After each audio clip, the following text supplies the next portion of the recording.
54 acre ഭൂമി ഇവിടെ വിട്ടുതരികയും അത് അനുയോജ്യമായി ഉപയോഗപ്പെടുത്തുക എന്നുള്ള സർക്കാരിൻ്റെ തീരുമാനവുമാണ് ഇനി വേണ്ടത്.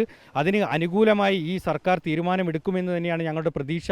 2012 വയനാട് മടക്കിമലയിൽ മെഡിക്കൽ കോളേജ് UDF സർക്കാർ പദ്ധതി കൊണ്ടുവന്നത്. 2015 അന്നത്തെ മുഖ്യമന്ത്രിയായിരുന്ന ഉമ്മൻചാണ്ടി 54 ഏക്കർ ഭൂമി ദാനമായി ലഭിച്ച ചന്ദ്രപ്രഭ ട്രസ്റ്റിൻ്റെ കയ്യിൽ നിന്ന് ദാനമായി ലഭിച്ച ഈ പ്രദേശത്ത് വയനാട് മെഡിക്കൽ കോളേജിന് വേണ്ടി തറക്കല്ലിട്ടു. എന്നാൽ പിന്നീട് LDF സർക്കാർ എത്തുകയും LDF സർക്കാർ ഈ ഭൂമിയിൽ പാരിസ്ഥിതിക പ്രശ്നങ്ങൾ ഉണ്ട് എന്ന് പറഞ്ഞ നാളുകൾ നീട്ടിക്കൊണ്ടു പോവുകയായിരുന്നു. ഇപ്പോൾ നമുക്ക് ദൃശ്യങ്ങളിൽ കാണാം. ഇത് ഈ വയനാട് മെഡിക്കൽ കോളേജ് ആക്ഷൻ സമിതി വച്ച ഒരു ഹോർഡിംഗ് ആണ്, ഫ്ലെക്സ് ആണ്. ഈ ഭൂമിയാണ് മെഡിക്കൽ കോളേജിന് വേണ്ടി അന്ന് കണ്ടെത്തിയത്.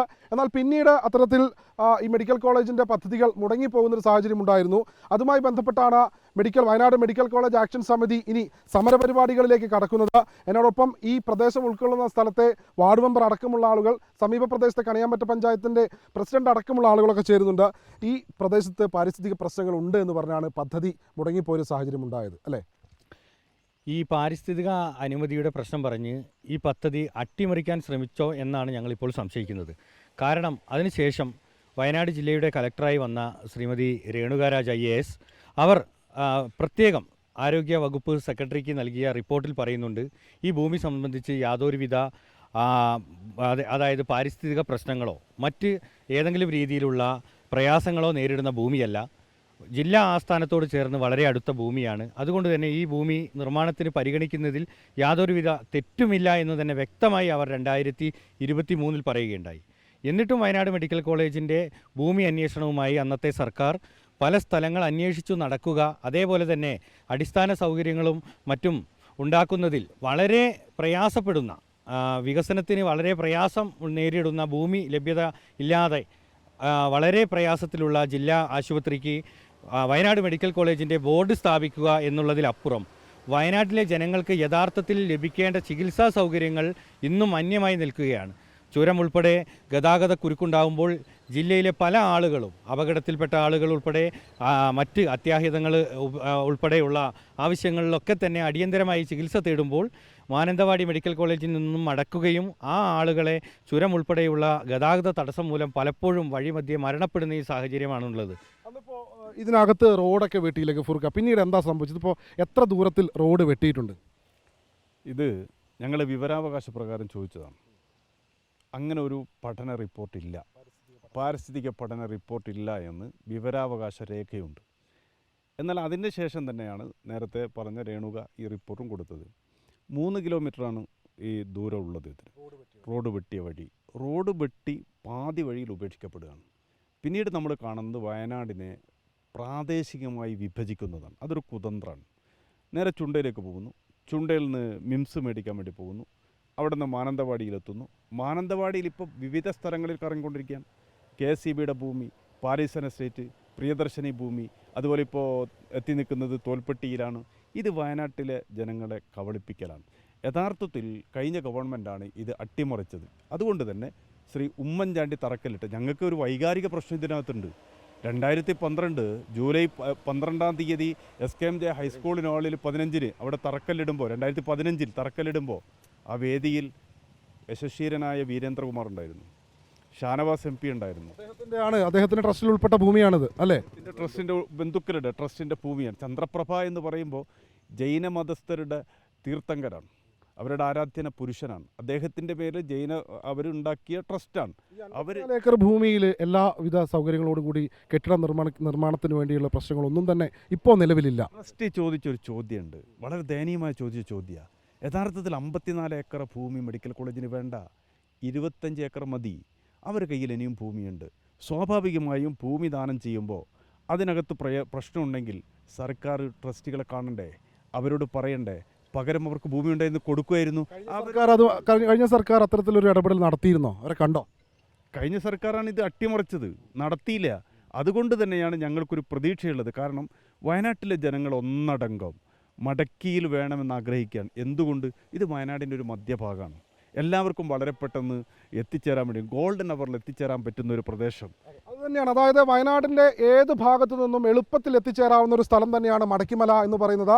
ഈ തൊട്ടിടത് ഭാഗത്തായി ഒരു ബോർഡ് കാണാം. ആ ബോർഡിനകത്ത് എഴുതിയിട്ടുണ്ട്. എന്തുകൊണ്ട് മടക്കിമല? സൗജന്യമായി കിട്ടിയ 50 ഏക്കർ ഭൂമിശാസ്ത്രപരമായി നിർമ്മാണത്തിന് അനുയോജ്യമാണ്.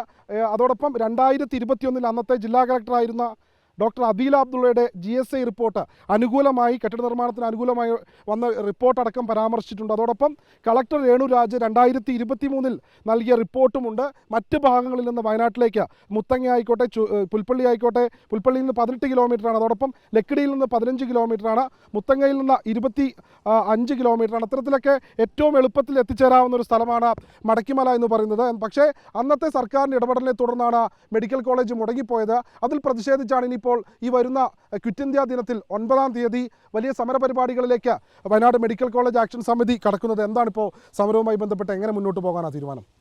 ഞങ്ങൾക്ക് സർക്കാരിൽ വലിയ പ്രതീക്ഷയുണ്ട്. കാരണം പുതിയ സർക്കാർ വന്നതിന് ശേഷം ബഹുമാനപ്പെട്ട ആരോഗ്യ വകുപ്പ് മന്ത്രി വയനാട് സന്ദർശിക്കുകയും അദ്ദേഹം വയനാട് മെഡിക്കൽ കോളേജ് അനന്തമായി നീണ്ടുപോകാതെ അടിയന്തരമായി അത് പൂർത്തീകരിക്കണമെന്ന് വ്യക്തമായി പറഞ്ഞിട്ടുണ്ട്.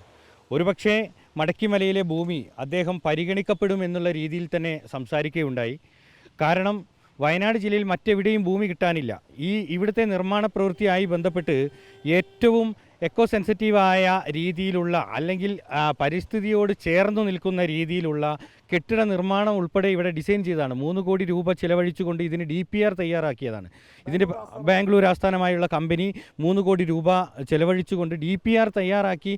അതെല്ലാം കൃത്യമായി നമ്മുടെ കയ്യിലുള്ള സമയത്ത് ഇപ്പോഴും ഭൂമി 54 ഏക്കർ ഭൂമി എന്ന് പറയുന്നത് ഒരു ആരോഗ്യ മേഖലയിൽ സ്ഥാപനം ആരംഭിക്കുന്നതിന് നിസ്സാരമായി നമ്മളാരും കാണരുത്. കാരണം 20 ഏക്കർ ഭൂമിയും 21 ഏക്കർ ഭൂമിയുമാണ് ഇപ്പോൾ പല സ്ഥലങ്ങളിലും പരിശോധിക്കപ്പെട്ടിട്ട് ഉപയോഗം അല്ല എന്നുള്ള രീതിയിൽ മാറ്റപ്പെടുന്നത്. അപ്പോൾ 54 ഏക്കർ ഭൂമി ഇവിടെ വിട്ടുതരികയും അത് അനുയോജ്യമായി ഉപയോഗപ്പെടുത്തുക എന്നുള്ള സർക്കാരിൻ്റെ തീരുമാനവുമാണ് ഇനി വേണ്ടത്.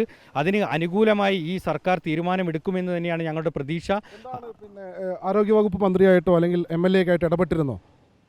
അപ്പോൾ തീർച്ചയായും വയനാട് മെഡിക്കൽ കോളേജ് എത്രയും പെട്ടെന്ന് യാഥാർത്ഥ്യമാക്കണം എന്നുള്ളത് ഇത് പ്രഖ്യാപിക്കപ്പെട്ടത് UDF സർക്കാരിൻ്റെ കാലത്താണ്. അതുകൊണ്ട് തന്നെ ഇത് എത്രയും പെട്ടെന്ന് പൂർത്തീകരിക്കണം എന്നുള്ള ഒരു ലക്ഷ്യം UDF സർക്കാരിനുണ്ട്. അതിന് അനുയോജ്യമായ ഭൂമി എത്രയും പെട്ടെന്ന്, അന്ന് ബഹുമാനപ്പെട്ട ആരോഗ്യവകുപ്പ് മന്ത്രി പറഞ്ഞ് 6 മാസത്തിനകം അനുയോജ്യമായ സ്ഥലം കണ്ടെത്തും. അത് മടക്കിമല കടലിൽ തന്നെ തിരിച്ചു വരാനുള്ള സാധ്യത അദ്ദേഹം തള്ളിക്കളഞ്ഞിട്ടില്ല. അതുകൊണ്ട് തന്നെയാണ് ചന്ദ്രപ്രഭ ചാരിറ്റബിൾ ട്രസ്റ്റ് MK ജിനചന്ദ്രൻ്റെ പേരിൽ 54 ഏക്കർ ഭൂമി സൗജന്യമായി തന്നത്. മെഡിക്കൽ കോളേജിന് മാത്രമേ തരുള്ളൂ എന്ന് അവരും അസന്നിഗ്ധമായി പറഞ്ഞിട്ടുണ്ട്. അപ്പോൾ ആ മെഡിക്കൽ കോളേജിൻ്റെ സാധ്യത ഇവിടെ തന്നെ ഉപയോഗപ്പെടുത്തണമെന്നാണ് ആക്ഷൻ കമ്മിറ്റിക്ക് പറയാനുള്ളത്. കഴിഞ്ഞ ഈ തൊട്ടടുത്ത പഞ്ചായത്തുകളിൽ പല പഞ്ചായത്തുകളും പ്രമേയങ്ങളൊക്കെ പാസ്സാക്കിയിട്ടുണ്ട്. കണിയാമ്പറ്റ പഞ്ചായത്ത് ഐക്യകണ്ഠേന മെഡിക്കൽ കോളേജ് മടക്കിമലയിൽ തന്നെ വരണം എന്ന് പറഞ്ഞ് പ്രമേയം പാസ്സാക്കി. കണിയാമ്പറ്റ ഗ്രാമപഞ്ചായത്ത് പ്രമേയം പാസ്സാക്കി. അതിനുശേഷം 21 വാർഡുകളിലും ഐക്യകണ്ഠേന പ്രമേയം പാസ്സാക്കിയിട്ടുണ്ട്. ഇതേ സ്ഥലത്ത് തന്നെ വരണമെന്നാണ് ഞങ്ങൾ ആവശ്യപ്പെടുന്നത്. അതിന് പ്രത്യേകിച്ച് കാരണം കഴിഞ്ഞ 10 വർഷമായി ഇടതുപക്ഷ ഗവൺമെൻറ് കയ്യിലായിരുന്നു കേരള ഭരണം. അവർക്ക് ഒരു സ്ഥലം കണ്ടെത്താൻ കഴിഞ്ഞിട്ടില്ല. അതുകൊണ്ട് ഞങ്ങൾക്ക് പൂർണ്ണ വിശ്വാസമുണ്ട് ഈ ഗവൺമെൻറ്റിൽ ഇതിവിടെ വരും. ഇവിടുത്തെ മന്ത്രിയും ആരോഗ്യമന്ത്രിയും മുഖ്യമന്ത്രിയും ഇതിന് അനുകൂലമായ തീരുമാനമെടുക്കുന്നത് തന്നെയാണ് ഞങ്ങളുടെ വിശ്വാസം. ഈ മാനന്തവാടിയിൽ ഒരു വിഭാഗം പറയുന്നത് മാനന്തവാടിയിൽ മെഡിക്കൽ കോളേജ് വിട്ടുകൊടുക്കാൻ കഴിയില്ലെന്നാണ്. അതുമായി ബന്ധപ്പെട്ട് കൃത്യമായ നിലപാടും മാനന്തവാടി MLA ഉഷാ വിജയൻ വ്യക്തമാക്കിയിട്ടുണ്ട്. അപ്പോൾ അതിനെയൊക്കെ എങ്ങനെ മറികടക്കാനാണ് തീരുമാനം? അല്ല, വളരെ സിമ്പിളല്ലേ കാര്യം. മാനന്തവാടിക്കാർ ഭൂമി തിരയാണ്, ഭൂമി കിട്ടണ്ടേ, അനുയോജ്യമായൊരു ഭൂമി വേണ്ടേ. ആ സിറ്റിയിൽ നിന്ന് മാറി അല്ലെങ്കിൽ നമ്മുടെ എന്താണ് നഗരസഭയുടെ പരിധി മാറിയിട്ട് പിന്നെ പോകുന്നത് കുഞ്ഞോത്തേക്കാണ്, വയനാടിൻ്റെ എൻഡിലേക്കാണ്. അതുപോലെ പിന്നെ തോൽപ്പെട്ടി വയനാടിൻ്റെ എൻഡിലേക്കാണ്, കണ്ണൂരിൻ്റെ അതിർത്തിയിലേക്കാണ്. എന്തുകൊണ്ട് മാനന്തവാടിക്ക് ഇപ്പുറം ദ്വാരക, പനമരം, ഈ ഗൂഗിളിൽ നമ്മൾ മാപ്പ് തപ്പുമ്പോൾ ഒറിജിനൽ മധ്യഭാഗം പനമര കാണുന്നത്, എന്താ ഇങ്ങോട്ട് പരിഗണിക്കുന്നില്ല? പനമരത്തിനോട് അടുത്ത് കിടക്കുന്ന സ്ഥലമാണ് മടക്കി മല. മടക്കി വളരെ തൊട്ടടുത്ത്. അത് മാത്രമല്ല, ഞങ്ങൾ ആവശ്യപ്പെടുന്നത് ഒരു ജനഹിതം മനസ്സിലാക്കിയാൽ മാനന്തവാടിക്കാരിലും മഹാഭൂരിപക്ഷം ആളുകളും മാനന്തവാടിയിലെ പഞ്ചായത്തുകൾ, മാനന്തവാടിയിലെ ബ്ലോക്ക് പഞ്ചായത്ത്, പനമരം ബ്ലോക്ക് പഞ്ചായത്ത് ഉൾപ്പെടെയുള്ളവർ മടക്കിമലക്കാണ് ഒരു ജനഹിതത്തിൻ്റെ ഭാഗമായിട്ട് നിൽക്കുക. വയനാട്ടിലെ ബഹുഭൂരിപക്ഷം ജനങ്ങൾ ആഗ്രഹിക്കുന്നത് എന്തുകൊണ്ടാണെന്ന് വെച്ചാൽ, നിങ്ങൾക്കറിയില്ലേ, ഏറ്റവും പ്രളയക്കെടുതി ബാധിക്കുന്ന ഒരു പ്രദേശവും 2012 തറക്കെട്ട് ഈ മടക്കിമല അന്ന് പ്രഖ്യാപിക്കപ്പെട്ട കോളേജുകളിൽ MBBS ഡോക്ടർമാർ പുറത്തിറങ്ങി. ഞങ്ങൾ വിശ്വസിക്കുകയാണ്, ഇത്തരം ഒരു ദുരന്തം ഉണ്ടാകുമ്പോൾ അന്ന് പാമ്പ് കടിച്ചിട്ട് സഹലമോട് മരണപ്പെട്ടു, ഒരുപാട് ആൾ മരണപ്പെട്ടു. ഈ മെഡിക്കൽ കോളേജ് ഇന്ന് യാഥാർത്ഥ്യമാകേണ്ടതാണ്. നീണ്ട 15 വർഷമാണ് വേസ്റ്റായി പോയത്. വയനാട്ടുകാർ ചുരത്തിൻ്റെ മുകളിൽ മരിച്ചുകൊണ്ടിരിക്കുകയാണ്. ഇനി എപ്പോഴേ അധികാരവർഗം കണ്ണു തുറക്കേണ്ടത്? ഈ ഗവൺമെൻറ്റിൽ ഞങ്ങൾക്ക് നല്ല പ്രതീക്ഷയാണ്. കാരണം വളരെ പെട്ടെന്ന് തന്നെ ഇതിൻ്റെ ഫയല് ആരോഗ്യവകുപ്പ് മന്ത്രി ഓപ്പൺ ചെയ്തു. 2 മാസം കൊണ്ട് വന്നിട്ട് പറഞ്ഞു വയനാടിൻ്റെ ആരോഗ്യ പ്രശ്നം. കാരണം ഞങ്ങൾക്ക് വല്ലാത്തൊരു പ്രതീക്ഷയുള്ളത് വയനാടിൻ്റെ ഈ ക്യാബിനറ്റിൽ വയനാടിൻ്റെ സ്വന്തം ഷാജിയുണ്ട്, സിദ്ദീഖ് ഈ മന്ത്രി, ഇവിടുത്തെ കൃഷിവകുപ്പ് മന്ത്രിയുണ്ട്, മുരളീധരൻ വയനാടിൻ്റെ ദത്തുപുത്രനാണ്, ഒരുപാട് കാലം ഇവിടെ MP ആയിട്ടുള്ള ആളുകളാണ്, വയനാടിൻ്റെ മണ്ണും മനസ്സും അറിയുന്ന ആളുകളാണ്. അതുകൊണ്ടാണ് ഞങ്ങൾ ഇതിൽ പ്രതീക്ഷിക്കുന്നത്. ഉമ്മൻചാണ്ടിയുടെ ശിഷ്യരാൽ ഇത് സാധ്യമാകും എന്ന് തന്നെയാണ് ഞങ്ങൾ വിശ്വസിക്കുന്നത്. എങ്ങനെയാണ് ഇനിയിപ്പോൾ കൂട്ടായ്മ വരുന്ന 9-ാം തീയതി സമരപരിപാടികളായി മുന്നോട്ട് പോകാനാണോ? എന്തൊക്കെയാണ് നിങ്ങളുടെ തീരുമാനം? സർക്കാരുമായിട്ട് ഒരു ഏറ്റുമുട്ടലല്ല, മറിച്ച് സർക്കാരിനെ യാഥാർത്ഥ്യം ബോധ്യപ്പെടുത്തുക എന്നുള്ളതാണ് ഞങ്ങളുടെ മുന്നിലെ ലക്ഷ്യം. അപ്പോൾ അതിൽ പ്രധാനപ്പെട്ട ഒരു കാര്യമെന്ന് പറയുന്നത് ഈ കൽപ്പറ്റ ബ്ലോക്ക് പഞ്ചായത്ത്, അതേപോലെ തന്നെ പനമരം ബ്ലോക്ക് പഞ്ചായത്ത്, ബത്തേരി ബ്ലോക്ക് പഞ്ചായത്ത് ഉൾപ്പെടെ അതിൻ്റെ കീഴിലുള്ള മുഴുവൻ പഞ്ചായത്തുകളും ഇതിനുവേണ്ടി 100% സഹകരിച്ചുകൊണ്ട് ഞങ്ങളോട് സഹകരിക്കാമെന്ന് അറിയിച്ചിട്ടുണ്ട്. ഞങ്ങൾ അവരെയൊക്കെ നേരിൽ കണ്ടുകൊണ്ട് പ്രമേയം പാസ്സാക്കുന്നത് ഉൾപ്പെടെയുള്ള കാര്യങ്ങൾ സംസാരിച്ചിട്ടുണ്ട്. അപ്പോൾ അവരെല്ലാവരും തന്നെ മടക്കിമലയിൽ മെഡിക്കൽ കോളേജ് വരണം എന്നുള്ള താല്പര്യക്കാരാണ്. രാഷ്ട്രീയ നേതൃത്വം ഉൾപ്പെടെ മടക്കിമലയിൽ വരണം എന്നുള്ള ആളുകളാണ്. സാമൂഹ്യ പ്രവർത്തകർ ഉൾപ്പെടെ മറ്റ് മേഖലകളിൽ പ്രവർത്തിക്കുന്ന എല്ലാവരും തന്നെ പറയുന്നത് മെഡിക്കൽ കോളേജ് എന്നാൽ അത് വയനാട് ജില്ലയിൽ യാഥാർത്ഥ്യമാവുന്നെങ്കിൽ അത് മടക്കിമലയിൽ വേണം, എല്ലാവർക്കും എത്തിപ്പെടാൻ സാധിക്കുമെന്നുള്ളതാണ് അതിലെ പരമപ്രധാനമായ കാര്യം. അല്ലാതെ ഏതെങ്കിലും ഒരു പ്രാദേശിക വാദത്തിന് അതിൽ യാതൊരു പ്രസക്തിയില്ല. അങ്ങനെയുണ്ടെങ്കിൽ മെഡിക്കൽ കോളേജ് ആദ്യം പ്രഖ്യാപിക്കുകയും തറക്കല്ലിട്ടതും കൽപ്പറ്റയിലാണ്. അന്ന് ആരും യാതൊരുവിധ പ്രാദേശിക വാദവും ഉന്നയിച്ചിട്ടില്ല. അപ്പോൾ നമുക്ക് ഏറ്റവും അനുയോജ്യമായി ഭൂമി കണ്ടെത്തിയ സ്ഥലത്ത് എത്രയും പെട്ടെന്ന് മെഡിക്കൽ കോളേജ് യാഥാർത്ഥ്യമാക്കുക, ഇവിടുത്തെ ജനങ്ങളുടെ പ്രയാസങ്ങൾ കാണുക, അത് പരിഹാരം കണ്ടെത്തുക എന്നുള്ള ഒരു ലക്ഷ്യം ഈ സർക്കാരിൻ്റെ മുന്നിലുണ്ട് എന്നുള്ളത് മനസ്സിലാക്കുന്നു. അതുകൊണ്ട് തന്നെ ഈ ജനകീയ കൂട്ടായ്മയിലൂടെ ഞങ്ങൾ ജനകീയ കൂട്ടായ്മയാണ് നടത്തുന്നത്. മടക്കിമല ബാങ്ക് ഓഡിറ്റോറിയത്തിൻ്റെ മുകളിൽ വെച്ച് കിറ്റ് ഇന്ത്യ ദിനത്തിലാണ് ആ ജനകീയ കൂട്ടായ്മ. ആ കൂട്ടായ്മയിൽ പങ്കെടുക്കണം, അതിന് പിന്തുണയ്ക്കണമെന്നാണ് ഞങ്ങൾ എല്ലാവരോടും ആവശ്യപ്പെട്ടത്. അതിനുശേഷം സർക്കാരിനെ ഞങ്ങൾ നേരിട്ട് കാണുന്നതാണ്. സർക്കാരിൻ്റെ ബഹുമാനപ്പെട്ട കൃഷി വകുപ്പ് മന്ത്രി, അതോടൊപ്പം തന്നെ ആരോഗ്യ വകുപ്പ് മന്ത്രി, തദ്ദേശ സ്വയംഭരണ വകുപ്പ് മന്ത്രി ശ്രീ KM ഷാജി, അതേപോലെ തന്നെ മുഖ്യമന്ത്രി ഉൾപ്പെടെയുള്ള ആളുകളുടെ മുന്നിൽ ഈ വിഷയം ഞങ്ങൾ കൃത്യമായി അവതരിപ്പിക്കും. അതിനുവേണ്ട നിവേദനങ്ങൾ ഉൾപ്പെടെ ഞങ്ങൾ നൽകും. ഇതിന് മുൻപ് ഇത് അട്ടിമറിക്കപ്പെട്ടതിൻ്റെ പിന്നിലുള്ള ഗൂഢലക്ഷ്യങ്ങളെക്കുറിച്ച് ഞങ്ങൾ അവരെ ബോധ്യപ്പെടുത്തും. അതിനുശേഷം ഈ മെഡിക്കൽ കോളേജ് യാഥാർത്ഥ്യമാക്കാൻ വേണ്ടി സാധിക്കുമെന്നാണ് ഞങ്ങൾ വിശ്വസിക്കുന്നത്. വിദഗ്ധ ചികിത്സകൾക്കായി കോഴിക്കോടിനെയോ അയൽ സംസ്ഥാനങ്ങളെയോ ആശ്രയിക്കേണ്ടി വരുന്ന വയനാട്ടിലെ സാധാരണക്കാരായ മനുഷ്യർക്ക് കൃത്യസമയത്ത് മികച്ച വൈദ്യസഹായം ഉറപ്പുവരുത്തേണ്ട ഉത്തരവാദിത്വം സർക്കാരിനുണ്ട്. പേരിനൊരു മെഡിക്കൽ കോളേജ് എന്നതിനപ്പുറം അത്യാധുനിക സൗകര്യങ്ങളോടെ പൂർണ്ണ സജ്ജമായി മടക്കിമലയിൽ മെഡിക്കൽ കോളേജ് വരുവാൻ സർക്കാർ ഇനിയെങ്കിലും ഇടപെടണം. വീഡിയോ ജേർണലിസ്റ്റ് ടോണിക്കൊപ്പം reporter Deepak Mohan in reporter, Wayanad.